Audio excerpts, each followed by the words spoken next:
पुराना किला, एक भूतिया कहानी। शाम का धुंध ललका धीरे धीरे गांव पर उतर रहा था। गांव के किनारे खड़ा वो पुराना किला सदियों से वीरान था।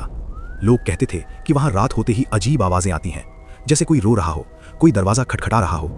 गांव में रहने वाला साहसी लड़का राघव इन बातों पर विश्वास नहीं करता था।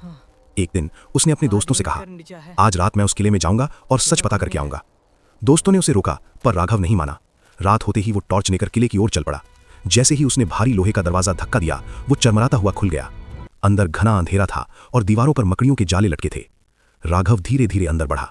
अचानक उसे किसी के पैरों की आहट सुनाई दी। वो रुका, लेकिन वहां कोई नहीं था। तभी हवा का तेज झोंका आया और किले का दरवाजा अपने आप बंद हो गया। कौन है वहां? राघव ने डरते हुए पूछा। अचानक ऊपर की मंजिल से किसी औरत के रोने की आवाज आई। राघव की धड़कन तेज हो गई, पर वो हिम्मत करके सीढ़ियां चढ़ने लगा। जैसे ही वो ऊपर पहुंचा, उसने देखा कि एक सफेद कपड़ों में लिपटी परछाई खिड़की के पास खड़ी है। राघव की टॉर्च उस पर पड़ी तो वो परछाई धीरे धीरे उसकी ओर मुड़ी। उसका चेहरा धुंधला था, आंखें खाली। और फिर वो बोली, क्यों आए हो यहां?